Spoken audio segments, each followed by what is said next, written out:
Class शुरू करते हैं। और हिंदी में हम आपको समास पढ़ा रहे हैं। इस समय समास में 4 समास पढ़ा चुके हैं। तत्पुरुष हो गया है, तत्पुरुष के सभी भेद हो गए हैं, और कर्मधारय हो गया है, द्विग हो गया, द्वंद्व हो गया। अब बारी आती है बहुब्रीहि समास। तो हेडिंग डालो आप लोग, बहुब्रीहि समास। बहुब्रीहि सही दिख रहा है? सही दिख रहा है भाई सबको? Yes sir. बहुब्रीहि समास हेडिंग डालो, लिखो इसमें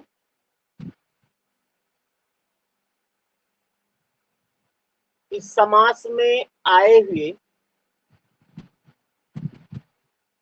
इस समास के समस्त पद में आए हुए, ऐसे लिखो, इस समास के समस्त पद में आए हुए दोनों पद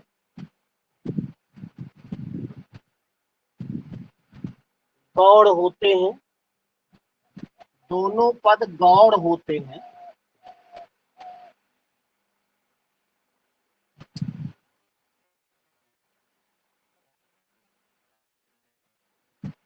अर्थात कोई भी पद प्रधान नहीं होता, कोई भी पद प्रधान नहीं होता।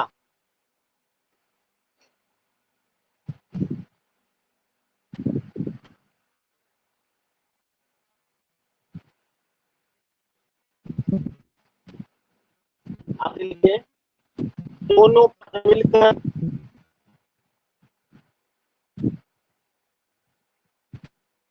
किसी अन्य पद, भैया फिर से बोलिए। दोनों पद मिलकर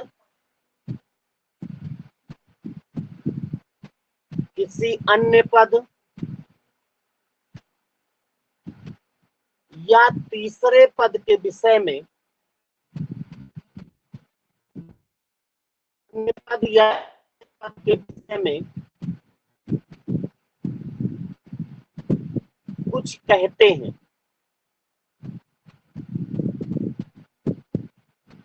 और सर या कुछ तीसरा कहने के पद पहले ही सर कहते हैं।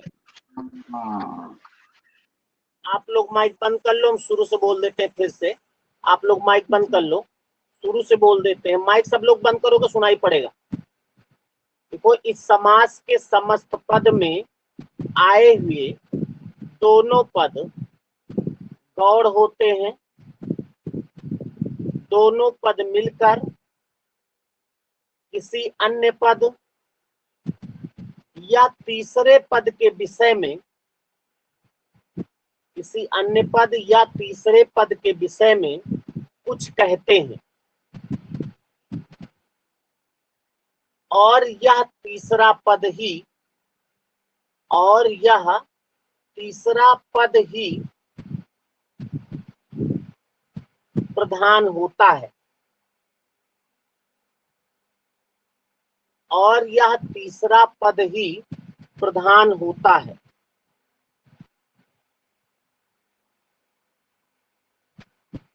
अतः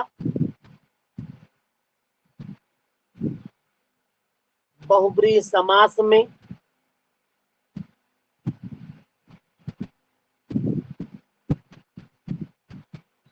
अन्य पद की प्रधानता होती है। बहुब्रीहि समास में अन्य पद की प्रधानता होती है।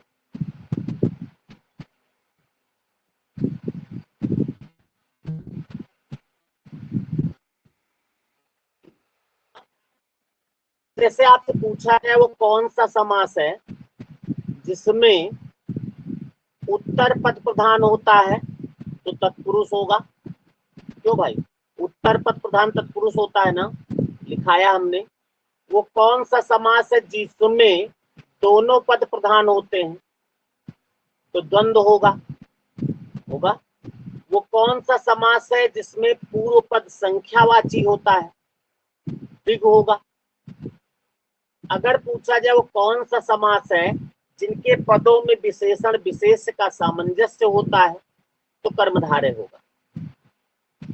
लेकिन अगर पूछ लिया जाए वो कौन सा समास है जिसमें दोनों पद गौड़ होते, यानी कोई भी पद प्रधान नहीं होता, वो कौन सा समास है जिसका कोई भी पद प्रधान नहीं होता, तो बहुब्री होगा। अगर कोई प्रधान नहीं हो तो प्रधान क्या होता है, अन्य पद होता है। सवाल पूछा जा सकता है वो कौन सा समास है जिसमें अन्य पद की प्रधानता होती है, तो वो बहुब्री होगा। अब आपको इसको ऐसे समझना है, जैसे कोई भी शब्द है उसको उसके दोनों शब्दों को आप अलग अलग करो तो उसका कोई मतलब ना निकले, लेकिन दोनों जोड़ के जब एक शब्द के रूप में प्रयोग करें उसको, तो वो किसी की तरफ संकेत करे, यानी वो किसी की तरफ इशारा करे, तो ऐसे शब्दों में बहुब्री होता है। जैसे हम आपको अक्सर दिखाते हैं, एक शब्द लिखा है लंबोदर। अब लंबोदर का समास विग्रह जब करोगे, एक शब्द इसमें लिखा निकलेगा लंबा, एक निकलेगा उधर। लंबा यानी लंबा, उदर माने पेट, तो इसका लंबा और उदर इसका कोई मतलब नहीं, लेकिन जोड़ के जब इसको प्रयोग करते हैं तो ये सदैव लंबोदर जो है गणेश के लिए प्रयोग होता है। तो जब वो पूरा शब्द किसी के लिए प्रयोग किया जाए तो इसमें ना तो लंबा प्रधान ना तो उदर प्रधान, यानी कोई प्रधान नहीं।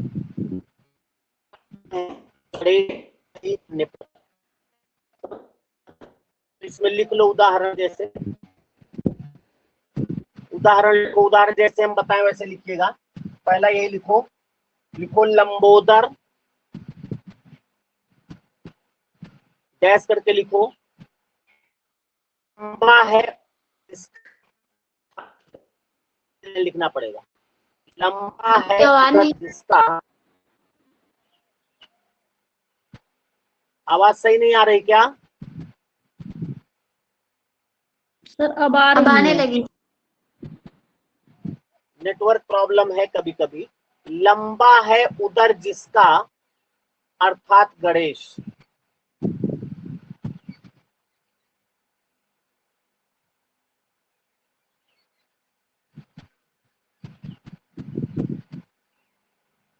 उसके बाद अगला लिखो दशानन, डैश करके लिखो, 10 मुख हैं जिनके, 10 मुख हैं जिनके, अर्थात रावण। यानी बहुब्री समाज में अर्थात करके कुछ जरूर लिखा जाएगा, अर्थात रावण।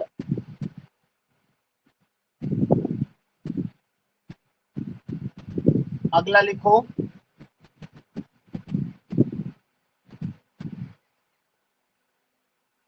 वीणा पाणी,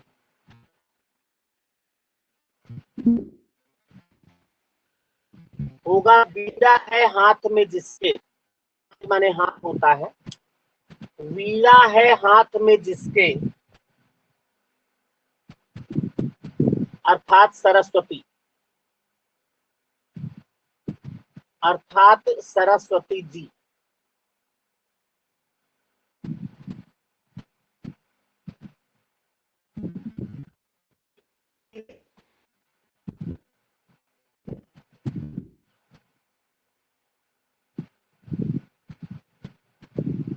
क्या होगा इसका, नीलांबर का अलग अलग क्या लिखोगे,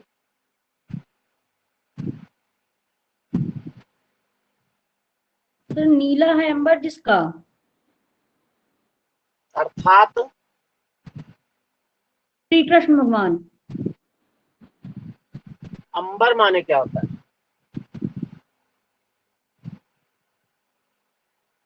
सर आकाश। सर आकाश। ये तो क्या सर श्री वस्त्र, कृष्ण का वस्त्र। नीला आकाश। सर वस्त्र ना अंबर में। श्री कृष्ण, हाँ अंबर मीन्स आकाश भी होता है, अंबर मीन्स वस्त्र भी होता है, लेकिन यहाँ पर जो नीला अंबर, अंबर का मतलब वस्त्र है, यानी नीले हैं वस्त्र जिनके, अर्थात श्री कृष्ण।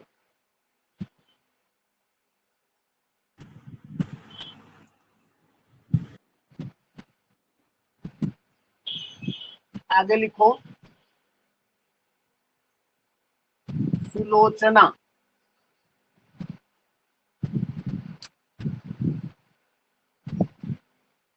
सुंदर है नेत्र जिसके,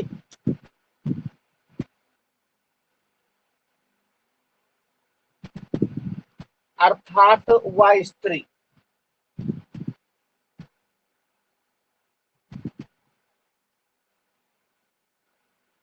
अर्थात में किसी का नाम नहीं लिखा जाएगा, इसमें वह स्त्री लिखना है आपको।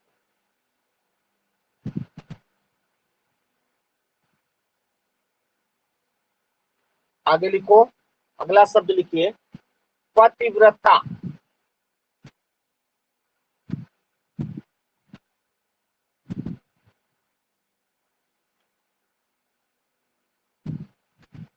क्या होगा इसका?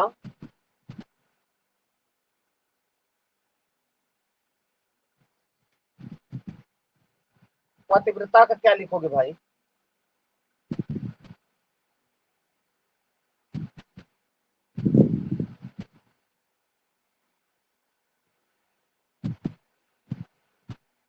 पतिव्रता, इसमें भी बहुब्रीहि होगा। अलग अलग क्या होगा एक ही इसका? पति का व्रत रखने वाली स्त्री। मिल गया। लिखो एक ही पति का व्रत लेने वाली।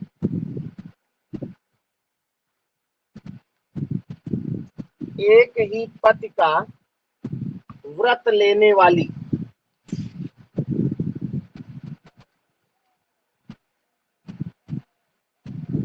अर्थात वह स्त्री।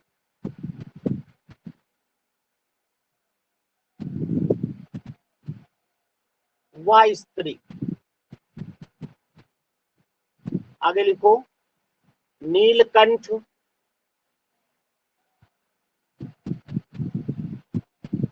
नीला है कंठ जिसका, अर्थात श्री कृष्ण, वो शंकर भगवान, भगवान शिव, अर्थात शिव।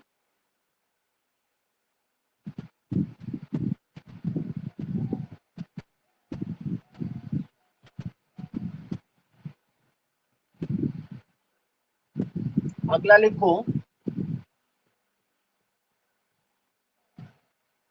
गिरिधर।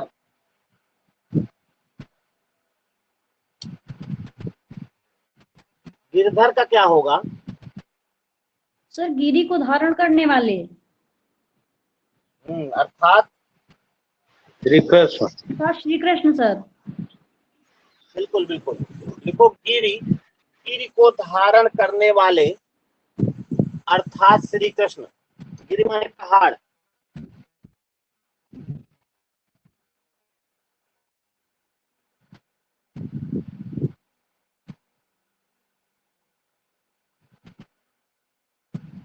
और लिखो तिरंगा।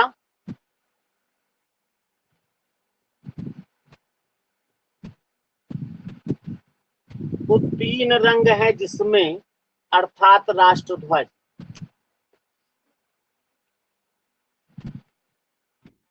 रंग है जिसमें, अर्थात राष्ट्रध्वज।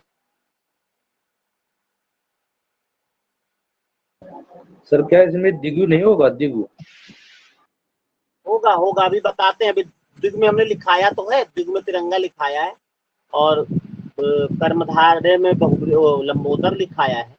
अभी हम इसको बता रहे हैं, पहले लिख लो। दशानन भी तो दिग में लिखाया है, दशानन इसमें भी होगा। तिरंगा लिखो 3 रंग है जिसमें, अर्थात राष्ट्रध्वज।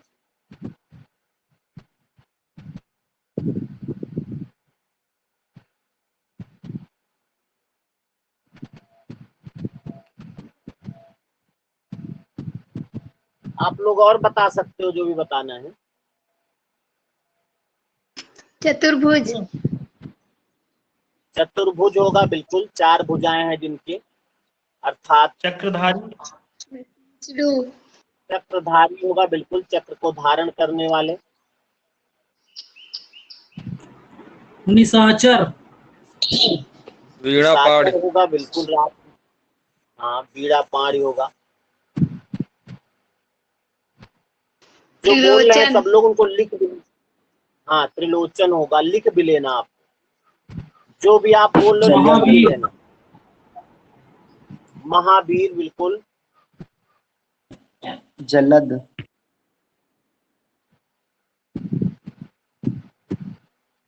शूलपाण। अगला लिख लो एक। अभी पंकज। कोई बोला है सही। जलज, पंकज, ये सब होंगे। जलज में क्या लिखोगे? जल में जन्म लेने वाला अर्थात कमल। पंकज लिखना है कीचड़ में जन्म लेने वाला अर्थात कमल। दोनों लिख लो। सर शूलपाण। चक्रपाणी होगा बिल्कुल, चक्र है हाथ में जिसके।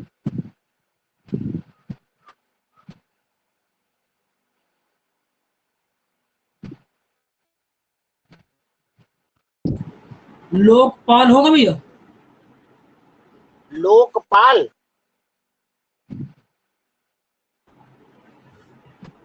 कर्मधारय होगा, वो तत्पुरुष होगा उसमें।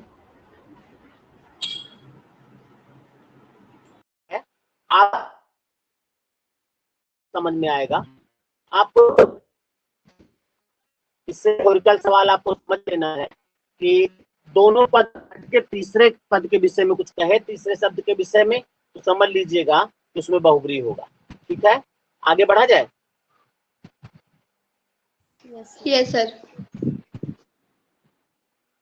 इसी में बहुब्री में ही एक पॉइंट नोट करके लिखो।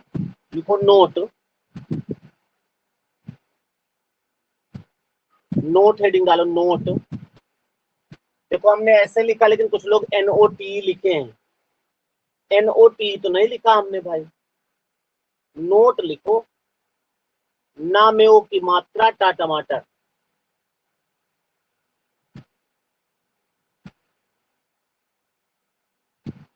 लिखो सर इसमें। आपको कैसे पता चल जाता है कि NOT लिखा है? इसलिए क्योंकि हमको मालूम है ना, कभी वो सुना होगा ना, सास भी कभी बहू थी, तो कभी हम भी तो स्टूडेंट थे ना, तो हमको मालूम है कि जो हैबिट बनी रहती है लोगों की वही लिखते हैं। भैया हमने भी लिखा है नोट। तो मालूम बेटा, हम जानते हैं ना, एक्सपीरियंस, अनुभव जो है बहुत बड़ी चीज होती है। किसी भी चीज में, किसी भी क्षेत्र में अनुभव बहुत बड़ी चीज होती है। आप लोग, कुछ लोग कहो पीढ़ा बेलना देख के कैसे रखा है वो बता दे कि हाँ रोटी सही बनी थी खराब बनी थी। अनुभव बहुत बड़ी चीज होती है, हम लोग नहीं बता सकते, भैया हम लोग ये अनुभव चीजें बता स्त्रीलिंग है या पाएंगे। पुल्लिंग? अनुभव होता है, पुल्लिंग है ना। जी भैया आपने बोला अनुभव हो किसी, अनुभव बड़ी चीज होती है तो वही हम बोले। हमने बेटा अनुभव बहुत बड़ी चीज होती, चीज के लिए शब्द लगा है वो, अनुभव के लिए नहीं नहीं लगा। कौन बोल रहा हो, ध्यान से सुना करो बेटा। अनुभव अगर हम केवल इतना बोलते अनुभव होता है, होती है, तब अनुभव होती है ना कहते। हमने कहा अनुभव बहुत बड़ी चीज होती है, तो वो जो क्रिया लगी है होती है वो चीज के लिए, ना कि अनुभव के लिए। जैसे कहा जाए राम, अरे छोड़ो, कई आप समझ गए होंगे, कई उदाहरण देंगे तो इधर छूट जाएगा। जी जी तो हमने जी। चीज के बारे में, है ना, चीज के बारे में लगाया था, अनुभव के बारे में नहीं। तो नोट में लिखो। बहुत बात पकड़ा तुम लोग। लिखो क्वेश्चन। अभिषेक पाल बोल रहे हैं। हाँ हम समझ रहे हैं बेटा, अब इतने दिन से खिलान कुदान किया है। नोट लिखो। जब कोई शब्द, जब किसी शब्द में, ऐसे लिखो, जब किसी शब्द में,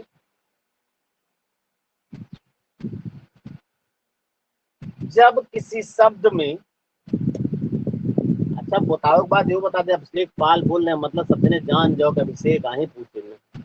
अरे बउआ, जब किसी शब्द में, आप बोले थे भैया कौन बोल रहे हैं? हाँ हाँ बोले, जब किसी शब्द में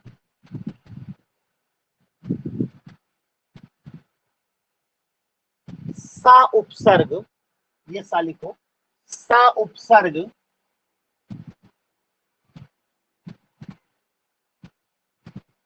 ब्रैकेट में लिख लो के साथ, सा उपसर्ग के साथ के अर्थ में प्रयुक्त होता है। लिख लो, भी समझा रहे हैं क्या कह रहे हैं हम। जब कोई शब्द सा, क्या लिखा है, शुरू से जरा पढ़ो, शुरू से लैंग्वेज बदल गई कुछ, शुरू से बताओ क्या लिखा है। जब किसी शब्द में सा उपसर्ग के साथ के अर्थ में प्रयुक्त होता है। नहीं, ऐसे नहीं लिखना है। देखो, जब किसी शब्द में, बंद करो माइक, बंद करो माइक, बंद करो। जब किसी शब्द में सा उपसर्ग के साथ के अर्थ में प्रयुक्त होता, सही है, ठीक है, प्रयुक्त होता है, तो शब्द में भी, उस शब्द में भी बहुब्रीहि समास होता है।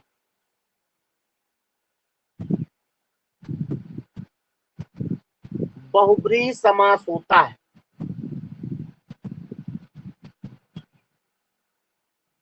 यानी एक चीज समास की, अगर कोई शब्द ऐसा है जिसमें सा उपसर्ग लगा है, लेकिन शर्त है कि उस उपसर्ग के साथ के अर्थ में प्रयोग हो। जैसे एक शब्द लिखा है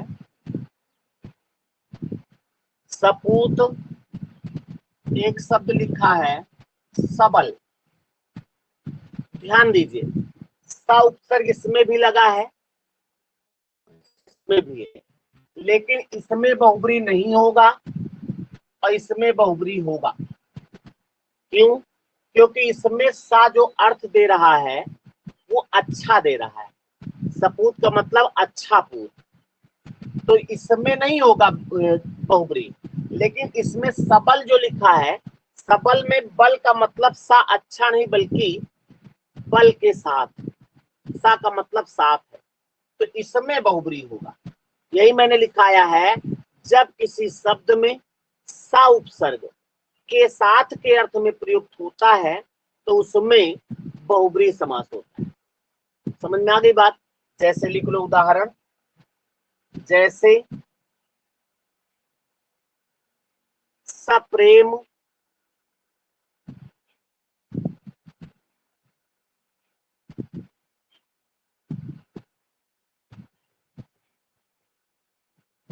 सबल सपरिवार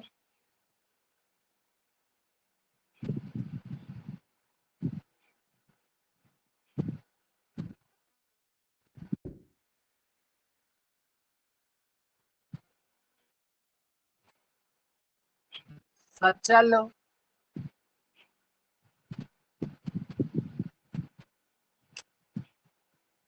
और कोई सा वाला उपसर्ग आप लोग बता सकते हैं सब? सचल है। हाँ, ससम्मान। ससम्मान बिल्कुल सही है, ससम्मान होगा। भैया हाँ, इनके शब्द अलग अलग करते हैं जी भैया, तो थोड़ा तो जाए। किसका? ये जैसे सप्रेम, सबल और सपरिवार है, हाँ, इन्हें यही जो आप उदाहरण बोल रहे हैं, तो इनका आगे भी थोड़ा थोड़ा बोल दीजिए, शब्द अलग हो जाते हैं। थोड़ा मान लो कहीं अच्छा, कंफ्यूजन अच्छा। हो तो हमको मिट जाए। सप्रेम का मतलब होगा प्रेम के साथ, सबल का मतलब होगा बल के साथ, सपरिवार आल फैमिली लिख के आता है ना, यानी परिवार के साथ, सचल मतलब चलने के साथ, ससम्मान मतलब सम्मान के साथ। इसमें अर्थात में क्या निकलेगा भैया? अर्थात में कुछ नहीं निकलेगा, अलग से पॉइंट है ना, अलग से पॉइंट लिखाया ना कि भाई अगर अर्थात में निकलता तो हम वहीं पर इन सबको लिखा देते। हमने पॉइंट करके एक बात, मतलब बहुब्री में दूसरी बात ये होती है कि अगर कोई उपसर्ग सा उपसर्ग किसी शब्द में लगा है और उस उपसर्ग का अर्थ क्या है के साथ है तो उसमें भी बहुब्री समास होगा। ये हम लिखाए हैं, ये अलग से लिखे हैं, इसमें अर्थात करके कुछ नहीं होगा।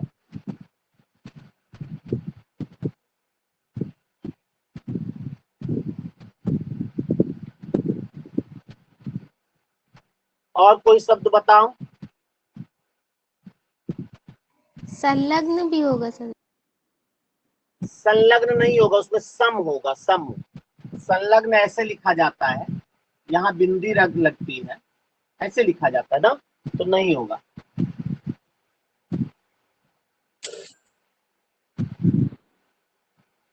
बताओ शब्द बताओ। सर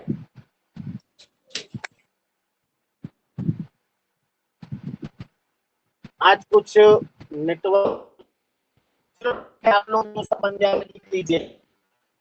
जैसे सजीव है, यानी जीव के साथ, जिसमें जीव हो, सजीव है ना, होंगे। और जो हम लिखा रहे हैं उतने ही नहीं हो जाएंगे, कुछ अलग से भी आ सकते हैं। तो आपको केवल कॉन्सेप्ट याद रखना है कि अगर किसी शब्द में सा उपसर्ग लगा है और उसका अर्थ के साथ है तो उसमें भी बहुब्री समास होगा। किसी को कुछ बहुब्री में पूछना है तो बताओ। अभी हम वो क्या कहते हैं, जो द्विग वाले और कर्मधारे वाले, ये सब बाद में भी लास्ट में लिखाएंगे, अलग अलग कैसे करेंगे जिसमें दो दो समास है।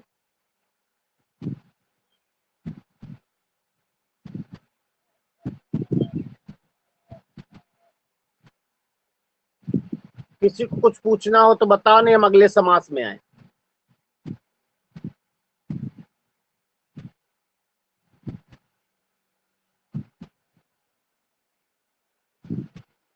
चलो फिर अगला समास हेडिंग डालो। हाँ अगला हेडिंग डालो। सर आवाज नहीं आ रही। अब आ रही है?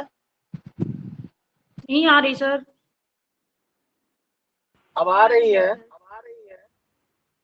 आ रही है सर। नेटवर्क प्रॉब्लम होगी कुछ।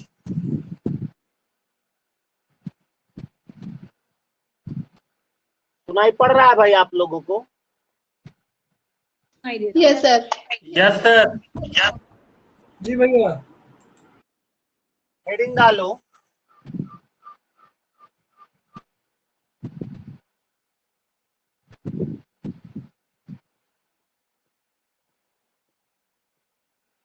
अव्ययी भाव समास। सर एक चीज पूछ सकते हैं? बिल्कुल पूछ सकते हो, हम तो इतने दिन इंतजार कर रहे थे। सर शब्द में दो समास दिख जाएंगे कहीं तो सर प्राथमिकता के अनुसार किसको लगाएंगे? जैसे दिख गया बंद कर लो। और अभी ऑप्शन में हमने दोनों बताया इस बात को कि हाँ, अभी हमने इस बात को बताया है कि अभी अव्ययी भाव लिखा लें तो लास्ट में ये बात बताते, लास्ट में हम खुद लिखा देंगे कि किसी भी शब्द में अगर दो दो दिखाई पड़े तो आप क्या प्राथमिकता दोगे।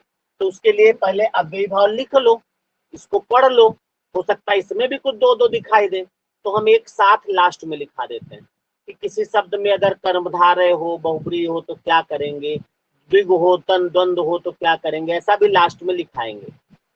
तो अभी अव्ययी भाव लिख लो पहले। भाई आपने देखा है कि हमने ही कंफ्यूजन उत्पन्न किया है। कर्मधारय में पहला उदाहरण हमने लिखाया लंबोदर और बहुब्री में हमने पहला उदाहरण लिखाया लंबोदर। अगर ऐसा कुछ ना समझाना होता तो हम दोनों में उदाहरण क्यों लिखाते, अभी लास्ट में हम उसको समझाएंगे। आपने देखा तिरंगा हमने उसमें भी लिखाया, द्विगु में भी, दशानन हमने द्विगु में भी लिखाया और बहुब्री में भी लिखाया, खाली इसीलिए कि अगर अलग अलग लिखाते तो शायद आपके मन में विचार ना आता। जब वही चीज लिखा आपने दोनों में तो दिमाग पगलियान या कैसे होगा, ऑप्शन में दोनों हुई है तो क्या करबे। तो उसके लिए अभी बात होगी, पहले आप अव्ययी भाव लिख लो तब बात कर। देखो इस समास का पूर्व पद, इस समास का पूर्व पद अव्यय शब्द होता है। इस समास का पूर्व पद अव्यय शब्द होता है।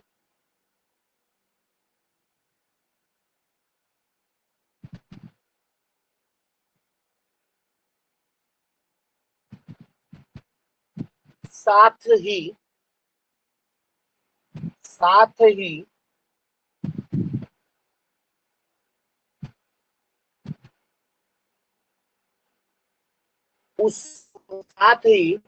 पूर्व पद की ही प्रधानता होती, साथ ही पूर्व पद की ही प्रधानता होती।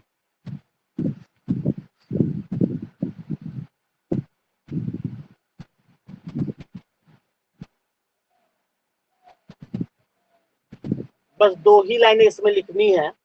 अगर आपसे पूछा जाए कौन सा समास है जिसमें पूर्व पद प्रधान होता है, तो अव्ययी भाव। अगर पूर्व पद प्रधान पूछा जाएगा, पूर्व पद प्रधान, तो क्या होगा? अव्ययी भाव। अगर उत्तर पद प्रधान पूछा जाए तो बताओ क्या होगा? तत्पुरुष। बिल्कुल, तत्पुरुष तत्पुरुष होगा। समास। अगर दोनों पद प्रधान पूछे जाएं तो क्या होगा? द्वंद्व होगा। होगा। द्वंद्व। अगर दोनों पद गौड़ पूछे जाएं तो बहुब्रीहि होगा, बहुब्रीहि। है ना? यानी अव्ययी भाव में पहला पद प्रधान, तत्पुरुष में दोनों पद प्रधान, द्वंद्व में तत्पुरुष में उत्तर पद प्रधान, और द्वंद्व में दोनों पद प्रधान, और बहुब्रीहि में दोनों पद नाट प्रधान, है ना? तो ऐसे आपको माइंड सेट करना है।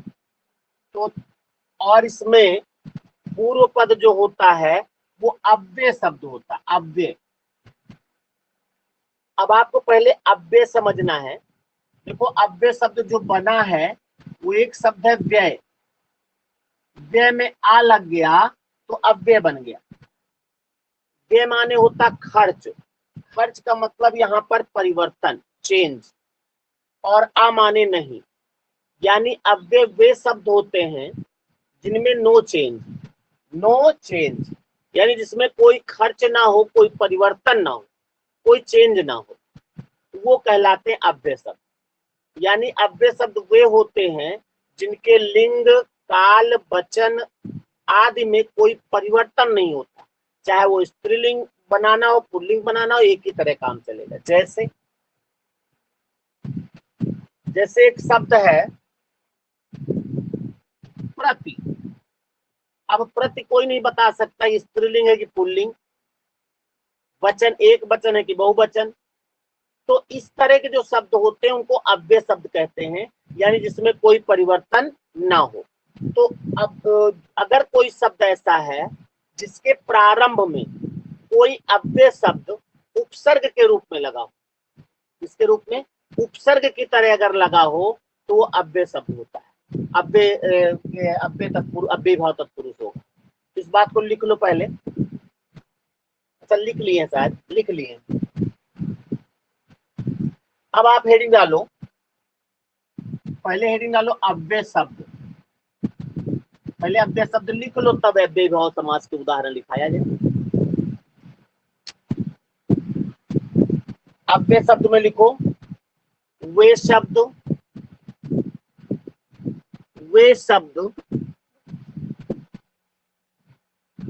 जिनके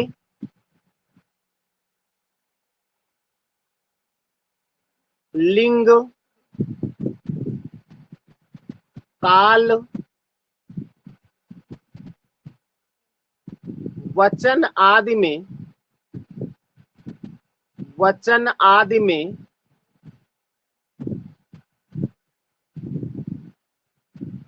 कोई परिवर्तन नहीं किया जा सकता, कोई परिवर्तन नहीं किया जा सकता,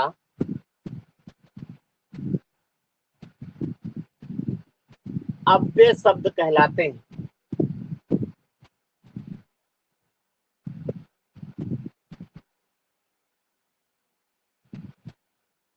जैसे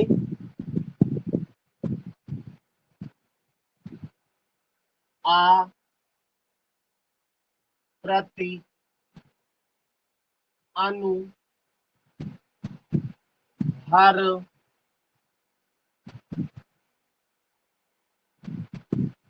वे, यथा आदि। ये जो लिखा है ये अव्यय शब्द है। अब इनसे जो शब्द बनेंगे वो अव्ययीभाव समास में होंगे, यानी जिस शब्द में ये शुरुआत में लगा होगा उसमें सब में अव्ययीभाव समास होगा। सर यथा के बाद क्या लिखा है? यथा के बाद आपने यथा के बाद अरबी भाषा में आदि लिखा था, आदि स्टार्ट में, डॉक्टर वाली भाषा थी। अब आप लिखो अव्ययीभाव के उर्दू में उदाहरण, रहन भैया, बहुत इंपॉर्टेंट है। उर्दू में रहन है। हाँ, अब अव्ययीभाव समास का लिखो यथाशक्ति। बहुत शब्द इंपॉर्टेंट है, ये बहुत पूछा जाता है, यही से हम शुरुआत करते हैं ताकि पेपर में आ जाए तो हम कह सके कि पहला उदाहरण होगा है हमारा। यथाशक्ति लिखो, यथा से बना है ना, यथा से जितने शब्द बनेंगे सब अव्ययीभाव में आएंगे। यथाशक्ति, यथा समय, यथार्थ, यथैव, जितने भी शब्द बनेंगे, यथोचित, बिल्कुल। यथाशक्ति लिखा तो लिखो यथोचित,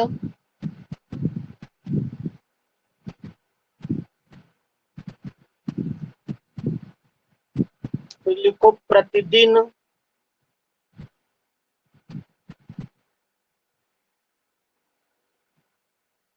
प्रतिवर्ष, क्या होता है? हाँ? यथोचित मीन्स क्या होता है? यथोचित मतलब होता है यथा धन उचित से बना है, यानी यथा का मतलब जो, और उचित मतलब उचित हो, यानी जो उचित हो। यथोचित का मतलब ये होगा। ठीक सर। उसके बाद लिखो प्रतिदिन, प्रतिक्षण, प्रत्यंग। प्रत्यंग भी आप प्रति उपसर्ग जो लिखा है आपने ना, उपसर्ग में जितने प्रति वाले शब्द लिखा होगा आपने सब में अव्ययीभाव समास होगा। ढूंढ के आप लिख सकते हो। और अभी इसमें और बहुत सारी चीजें हैं, और अभी समास में मतलब ये ना सोचिएगा कि खत्म हो गया, और अभी मेन चीजें तो बाकी हैं कि शब्दों में कैसे लड़ाई होगी, कैसे क्या होगा, ऑब्जेक्टिव सवाल बाकी हैं। तो अभी एक क्लास और समास की चल जाएगी, और आज जो है हम यहीं तक रुकते हैं क्योंकि इसके बाद रीजनिंग पढ़ाना है। तो मिलते हैं 5 मिनट बाद।